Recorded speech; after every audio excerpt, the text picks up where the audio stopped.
Hai, kita lanjut lagi yuk ke alur cerita Wu Ying San Qiandao. Gasken.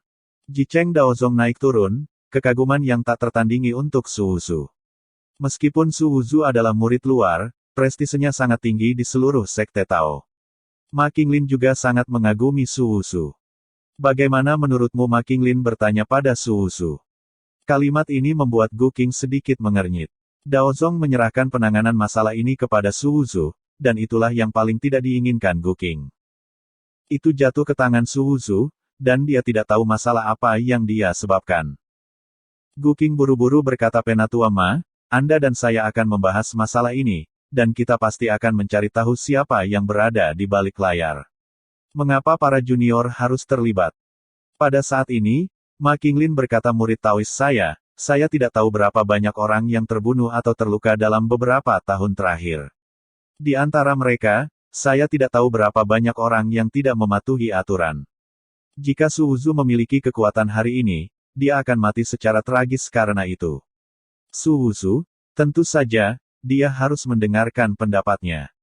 Gu Qing menarik napas dalam-dalam, memandang Su Wuzu dan berkata, begitu Anda menyinggung Akademi Jixia, kami akan mengirim seseorang untuk membunuh Anda, yang bertentangan dengan akal sehat.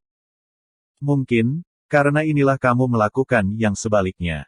Gunakan alasan ini untuk menghilangkan kecurigaanmu. Su Wuzu bertanya secara retoris. Gu Qing menghela nafas dan tahu bahwa Su Wuzu akan mulai main-main. Tetapi dia hanya dapat terus menjelaskan, saya, Akademi Jixia, dapat bersumpah bahwa masalah ini tidak ada hubungannya dengan kami, dan saya berharap untuk memberitahu guru Tao, dan saya berharap rekan-rekan saya di Taoisme akan mempercayainya. Kalimat ini membuat beberapa murid Daozong mencibir, seperti kalimat ini untuk menghilangkan kecurigaan. Tetapi pada saat ini, saya mendengar Su Wuzu berkata, oke, kalau begitu saya percaya Anda. Kalimat ini membuat Gu Qing sedikit terkejut, dan menatap Su Wuzu dengan tidak percaya. Kapan orang ini berbicara dengan sangat baik? Xuan Wei dan murid Tao juga terkejut, dan memandang Su Wuzu dengan heran. Su Wuzu tidak begitu naif, kan? Kamu percaya kami? Gu Qing bertanya dengan tidak percaya. Bukankah kamu mengatakan kamu tidak melakukannya? Saya selalu mempercayai orang lain dengan mudah. Jika tidak, tidak masalah. Su Wuzu tersenyum. Setelah selesai berbicara, Su Wuzu menunjuk ketiga mayat dan berkata, tetapi meskipun saya percaya Anda memang yang paling mencurigakan, dan karena Jicheng adalah wilayah Anda, tentu saja bagi Anda untuk mencari tahu siapa yang berada di belakang. Kecuali Anda melakukannya, jadi Anda tidak ingin mencari tahu siapa di baliknya. Gu Qing mengerutkan kening. Dia tahu bahwa Su Wuzu adalah ancaman. Mereka tidak menemukan dalang di balik Akademi Jixia, itulah yang mereka lakukan. Akademi Jixia, saya tidak akan mentolerir orang lain untuk memprovokasi hubungan kami antara kedua agama. Kami secara alami akan menyelidiki pelanggaran aturan seperti itu, kata Gu Qing. Oke, Su Wuzu berkata, ini adalah Jicheng, situs Akademi Jixia. Saya akan memberi Anda 3 hari. Dalam 3 hari, saya berharap untuk mengetahuinya. Tentu saja, saya juga memiliki beberapa petunjuk di sini. Sekte Tao kami juga akan menyelidiki. Petunjuk apa? Tanya Gu Qing. Sebelum mereka bertiga mati, mereka mengatakan kepada saya bahwa pasukan itu ingin membunuh saya, tetapi saya pikir mereka menanam pencurian sebelum mereka mati. Saya tidak ingin mempermalukan reputasi orang lain karena ini. Jadi, pasukan ini tidak akan membicarakannya. Alam harta karun ilahi juga tidak lemah. Ini adalah situs Akademi Jixia Anda. Jika saya ingin memeriksa Anda, itu akan sangat mudah. Saya percaya pada Anda, kata Su Wuzu kepada Gu Qing. Wajah Gu Qing jelek. Meskipun alam harta karun ilahi sangat kuat, dia memang orang kuat di Jicheng. Tapi, tidak setiap realem harta karun ilahi dicatat. Gu Qing memandang Su Wuzu, dan dia memiliki firasat buruk. Su Wuzu terlalu banyak bicara, yang membuatnya merasa bahwa masalahnya akan sangat besar. Gu Qing pergi dengan 3 mayat. Meskipun para tetua Daozong khawatir, mereka pergi di bawah bujukan Su Wuzu. Sebuah serangan tampaknya telah berakhir. Kamu benar-benar mencapai alam harta karun ilahi. Xuan Wei tidak bisa mempercayainya. Dia menyaksikan Su Wuzu tumbuh dewasa. Dia mengajari Su Wuzu di Juntian untuk dilahirkan di tingkat ketiga. Tapi sekarang, dia benar-benar telah memasuki alam harta karun ilahi. Pentingnya alam harta karun ilahi terlalu besar. Generasi muda mencapai alam harta karun ilahi, yang berarti bahwa mereka dapat bersaing untuk daftar 100 pertunjukan. Karena daftar 100 pertunjukan, keberadaan terlemah adalah alam harta karun ilahi. Melangkah ke alam harta karun ilahi dianggap sebagai orang yang kuat. Ada 30.000 negara bagian di dunia, dan beberapa kota kecil bahkan tidak berada di alam harta karun ilahi. Adanya tingkatan ini, selama tidak berada di tempat yang terlalu sejahtera, dapat menopang keluarga yang kokoh. Chen Changhe dan Wu Wudi semua berpikir bahwa mereka akan mencapai alam harta karun ilahi lebih cepat darimu, dan mereka semua pergi mengasingkan diri dan berlatih. Tapi aku tidak pernah berpikir bahwa kamu akan melangkahi. Xuan Wei menghela nafas. Su Wuzu tidak menjawab Xuan Wei, tetapi melihat mangkuk hitam itu. Cairan dalam mangkuk hitam telah habis. Saya merasakan semangat hati. Sisi dantian ini tidak terisi penuh, dan jelas membutuhkan cairan untuk mengisi kembali energi. Tidak heran kultivasi menghabiskan sumber daya.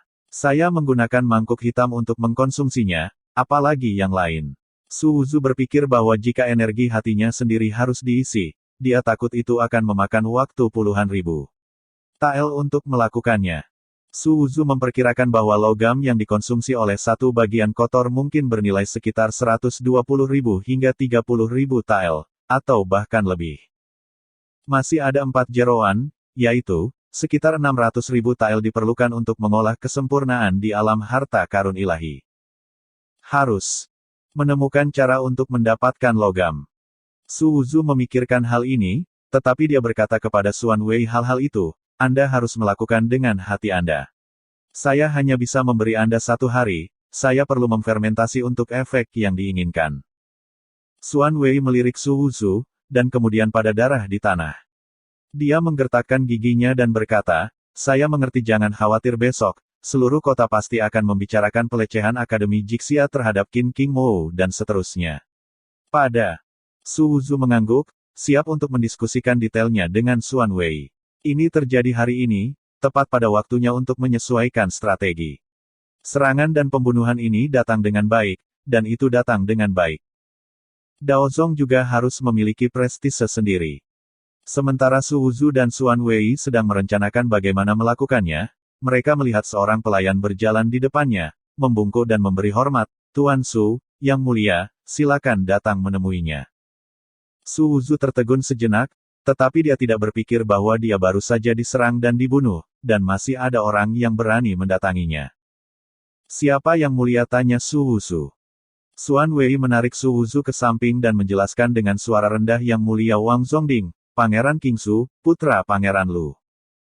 Meskipun ada tuan yang tak terhitung jumlahnya di 30.000 prefektur di dunia, Raja Lu jelas yang terbaik di antara mereka. Kecuali Akademi Jixia, Qingsu berada di bawah kendalinya. Bahkan, dikabarkan bahwa Raja Lu mungkin telah menguasai tanah 3 negara bagian.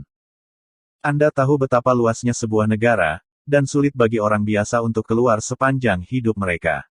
Dia bisa mengendalikan tanah 3 negara bagian, yang luar biasa. Tetapi bahkan Raja Lu, yang sangat berkuasa, memiliki satu hal yang membuatnya sangat tidak senang. Artinya, Akademi Jixia terletak di pedalaman Qingsu, dan menguasai wilayah Qingsu ribuan mil. Karena itu, Raja Lu selalu ingin mengusir Akademi Jixia. Atau, biarkan Akademi Jixia menyerah padanya.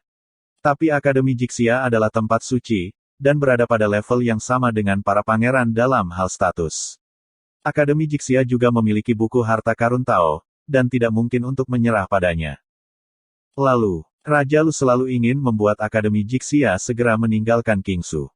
Akademi Raja Lu dan Jixia berselisih, dan putranya mungkin tidak menemukan sesuatu yang baik untukmu. Terbaik untuk tidak melihat.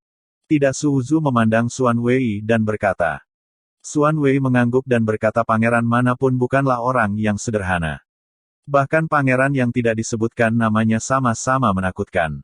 Dalam hal status saja, pangeran berada di urutan kedua. Pangeran manapun memiliki kekuatan besar, terutama keberadaan Luan. Seperti Wang menakutkan dan kuat, dan satu kata bisa membuat jutaan orang berdarah. Sebaiknya jangan memprovokasi mereka. Bagaimana status Daozong dan Pangeran Su Wuzu bertanya. Sekte Tao dianggap sebagai urutan pertama, dan statusnya secara alami lebih kuat dari para pangeran dunia. Tapi, itu hanya status, Xuan Wei menjelaskan. Jika itu masalahnya, maka tentu saja kita akan menemui mereka, kata Su Wuzu kepada Xuan Wei. Xuan Wei mengerutkan kening, tetapi tidak menghentikan Su Wuzu. Dia hanya mengangguk dan berkata, putra pangeran, mereka memiliki sumber daya, harta, dan rahasia yang tak terhitung jumlahnya. Bahkan jika keberadaan seperti itu tidak disukai di rumah pangeran, kekuatannya benar-benar menakutkan, dan itu tidak akan lebih buruk daripada benih. Guru besar, dan Raja Lu sendiri adalah luar biasa, ditambah Raja Lu mendengar bahwa hanya ada pangeran ini, dan telah lama dikabarkan bahwa dia kuat melawan langit. Jadi, Anda mencoba untuk tidak bertentangan dengannya. Anda memiliki baru saja sampai di Shenzang, apalagi ini adalah Kingsu. Su Wuzu mengangguk, tahu apa yang harus dilakukan. Biarkan pelayan yang memimpin, dia juga ingin melihat apa yang ingin dilakukan putra pangeran ini. Pelayan itu membawa Su Wuzu ke loteng, dan sebelum dia masuk ke loteng, dia melihat sesosok orang masuk ke loteng. Ini adalah seorang pemuda, dia tampan, dengan rambut terbang dan jubah yang membuktikan martabatnya. Ketika pemuda itu melihat Su Wuzu, dia menebas langsung dengan telapak tangannya, menunjukkan kekuatan alam harta karun ilahi. Itu ditebas dengan telapak tangan, sangat tajam, dan itu benar-benar berubah menjadi pisau tebas, sangat menakutkan. Su Wuzu mengerutkan kening, Xuan Wei mengatakan untuk tidak berkonflik, tetapi mereka melakukan pembunuhan segera setelah mereka muncul. Su Wuzu secara alami tidak akan mengambil jabatan itu. Dia menyapu kakinya, dan kekuatan alam harta karun ilahi juga meledak, menendang dengan keras. Semburan cahaya yang sama bertabrakan dengan telapak tangannya. Ledakan. Keduanya terbang mundur, tetapi pemuda itu tidak berhenti. Dia tertawa dan berkata, tekan kamu. Setelah dia selesai berbicara, dia mengubah telapak tangannya menjadi kepalan tangan dan menyerang Su Wuzu lagi. Ketika dia meninju, energi seluruh orang meledak, dan cahaya menakutkan menyilaukan, menukik dan menabrak Su Wuzu, seolah membawa kekuatan Wan Jun. Murid Su Wuzu sedikit kental, orang ini agak terlalu kuat, kekuatannya mendominasi dan ganas. Tentu saja, dia tidak takut. Gemetar keras dengan tinjunya, dia langsung membunuh pemuda itu. Keduanya tidak memiliki kemewahan, itu adalah kejutan kekuatan. Kedua tinju bertabrakan bersama, dan tiba-tiba cahaya meledak dari tinju, energinya seperti letusan gunung berapi, dan dampaknya keluar untuk mengeluarkan gelombang kejut, dan lapisan pasir meledak di tanah. Tetapi ketika pukulan itu berakhir, keduanya tidak berhenti, dan terus melakukan berbagai gerakan, terus-menerus membombardir titik vital satu sama lain. Pemuda itu sangat kuat, dan di antara tembakan, pasti ada ledakan sonik, gemuruh dan mengejutkan.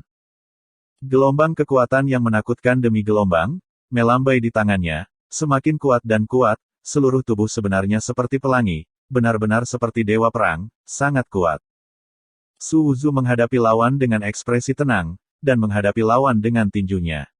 Keterampilan tempur di lapangan terus berubah, dan semakin dia bertarung, semakin dia menjadi berani.